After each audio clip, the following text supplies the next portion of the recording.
Hi everybody, it's Bank Holiday Monday now. I got back from Hyrox on Saturday night, so just going through all the footage and getting all the data together.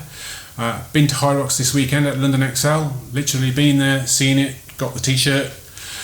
So I thought I'd detail what the event was like, not on a performance aspect, just like it's a summary of the whole event, and I'll be doing a separate video which is about my performance.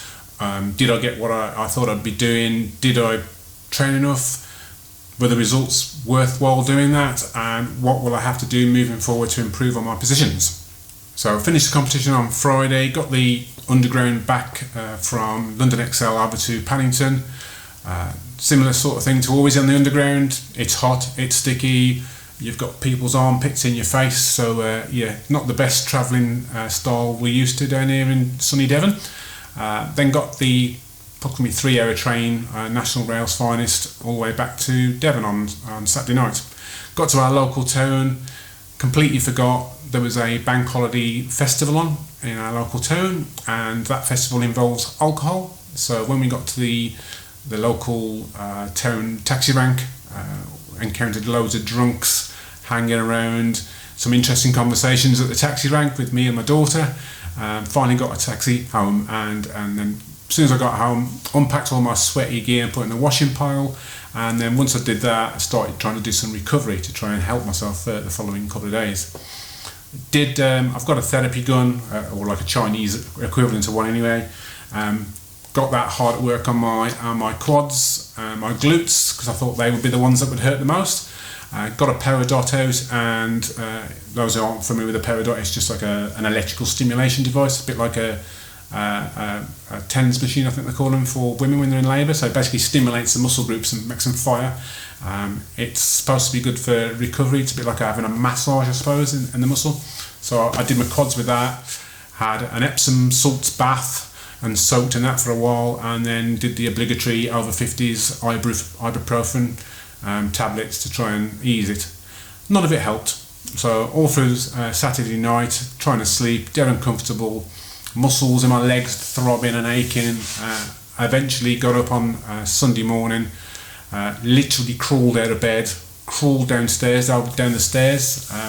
Those who've had DOMs before in your quads, walking down the stairs, not fun. Finally did a bit of a warm-up. I've had I'm now a day down the line from that, so it's now Bank Holiday Monday, and my legs are still throbbing. I'm still crawling around like I've got something wrong with me. You're crawling around, feel like I've got something wrong with my legs, really painful. I did a 5k, really slow, steady, didn't even break a sweat, bike erg, cycle ride earlier, 5k, and yeah, I think it's helped a little bit, not a great deal, but yeah, time will tell. We'll see. It's just getting my body working and back to normal again. So there'll be somebody out there who's thinking, well, what is Hyrox? Well, Hyrox is sort of a cross between a functional fitness competition, sort of like a CrossFit type competition, with a sort of Spartan OCR running competition. The clever thing they've done, the two founders in Germany who started this in 2017, is to remove all of the barriers to entry. So they've taken out all the skilled bits that you probably need to do something like a CrossFit competition, for instance. There's no Olympic lifting, there's no specific gymnastics, anything like that involved. So basically it's a mass participation event. So there's about 4,000 people went to London XL last weekend to take part in the Hyrox London event. So that gives you a bit of an idea of how many people are attending these things. You can enter as either a solo, or as a pair, or as a team, which is called a relay. If you're doing a solo event, you also get the option then of doing what is called pro or standard. Pro is the same workout all the way through, except the use of heavier weights. I'll show those weights up here so you can see the difference. The standard workout is basically a series of 8 exercises in the middle of a hall, and people running around the outside of the track, intermingling between those exercises. So you do a 1k run, a workout, 1k run, all the way through for 8 workouts, and then you finish. If you're doing it as a pair, you both do the run, but when you get to the workout stations, you can then split out the workload as required, strategically, tactically between you. And if you're doing it as a Hyrox relay, then you get the option of, I think everyone has to do at least 2 of the 1k runs, and also the teams themselves can split the workload out, but as long as they've done 2 of the workstations, there's a lot of strategy involved. The main Hyrox has 10 age groups, basically catering from, I think it's 16 to 69. The team workout, the relay, has got under 40s or over 40s, so there's something for everyone, and hence massively mass participation. So it's very cleverly designed. So how was Hyrox doing it for the first time at London? The layout of the halls was excellent. The DJ in the middle playing, you know, beats, music all through the day, brilliant. It was really hype atmosphere, really electric. So many people in the hall. So you couldn't help but be carried away by the sort of the party atmosphere, if you like. As you can see here, the layout of the map was sent out in advance on a thing called an athlete guide. So the main hall was comprised of an entrance on one side. There was an in and an out across the running track. The running track itself seemed a lot larger than, or a lot wider, should I say, than previous videos I've seen online. So I think they take into account the number of participants and had changed the layout accordingly. Yeah, you had an in and an out, both one way, to get across the track so you didn't run into people. Once you're actually into the hall itself, it was all really well logically and laid out. So you went across into the entrance, there's a signpost in front of you telling you where you've got to go. On the right hand side there was a changing rooms. Next to that was a bag hand-in room, a bag drop-off point. It didn't seem to have any sort of size allocations. We took in 3 great big backpacks. They took those absolutely fine. There's no fee to be paid, that's all part of your ticket price. Next to that was the warm-up and mobility area. So the mobility area was huge, loads of equipment there. There were 2 sleds to push and 1 sled to pull with an assortment of weights. So if you wanted to do a sort of warm-up weight, you could do that. If you wanted to do the actual weight you were going to be pushing later on in the workout, you could do that. I think the flooring was the same sort of carpet as was actually on the workout station itself, so you could get a feel of the sort of resistance you were going to get when you actually got to that sled, and the amount of power you're going to have to generate to get that sled break inertia and get it moving. Obviously there's a sled pull station as well, similar sort of layout. Loads of ski ergs, loads of rowing machines, kettlebells, and just loads of space. I think I was only waiting a couple of minutes at the most to be able to get on a piece of equipment, so yeah, perfectly laid out for getting your warm-up in place. Right next to the warm-up station, and logically in the next stage, was the start point. So there was a couple of girls there doing warm-ups for people, hyping everybody up, ready to get onto the track and start their event. The actual hall itself was split into the main centre section.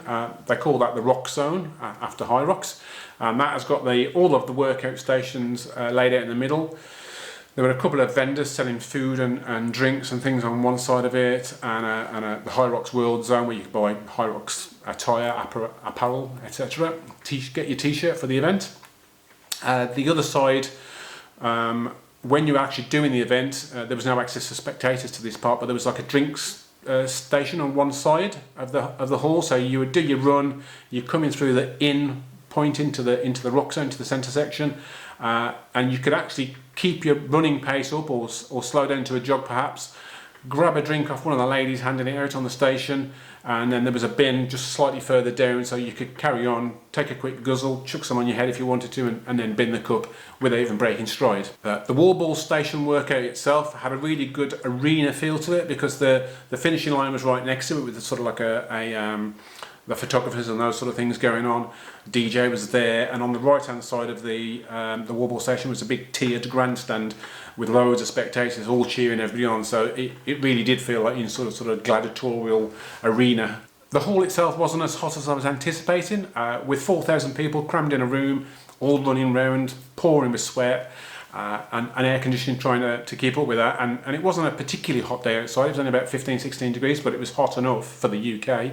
But yeah, it didn't seem as hot as I was anticipating. I bought a sleeveless top specifically for the event. I'm not a big believer in sleeveless tops, but yeah, I wore one for the event. But I didn't really need it. It was hot, but obviously you're going to be hot because you're 1.5 hours of exercise. Everyone's hot, but yeah, there's no problems at all with that way. As I mentioned earlier, I'm going to be doing a follow-up video to this video. This is just basically about the event itself as a whole.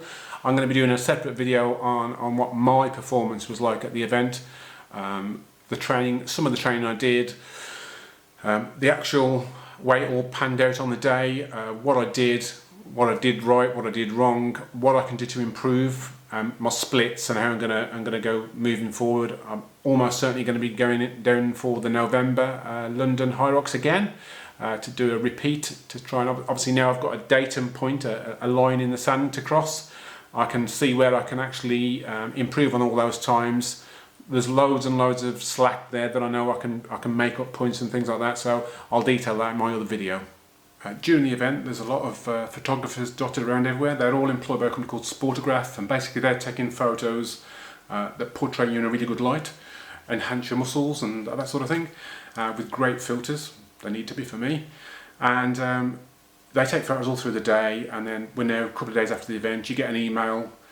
They click on the link in the email, it takes you to their website, upload a selfie of yourself, and then they use facial recognition on their website to be able to match all the photos they've got to you.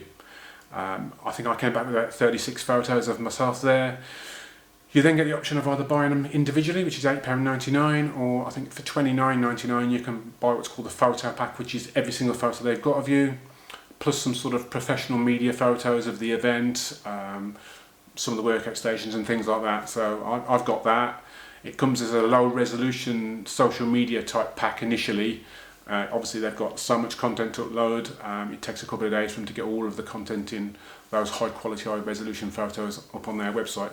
But I think that's available today sometime, so I should be able to download that later on. If there's any photos that are missed from those say facial recognition ones, you can actually go into an advanced search option on their website as well. You can select a time frame on a slider on their website to say, between 12:25 and 12:30. You select the workout station, so say ski erg, and it'll show you all the photos that were taken on that ski erg workout station during that time frame. So you can then pick any photos where maybe your face was slightly obscured by your arm or something like that, and pick those photos out and get those added, and they just get added to the photo pack free of charge if you've already paid for that. The next part of the video will just be a montage. So basically I've got footage from all of the individual parts of the workouts, except for one or two where I managed to get some people to send me files to contribute towards that, and then you'll get a general feel of the flow of the event from the warm-up, mobility, start, running, and all the individual workout stations. So enjoy the show.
you do like these videos, then please leave us a thumbs up down below.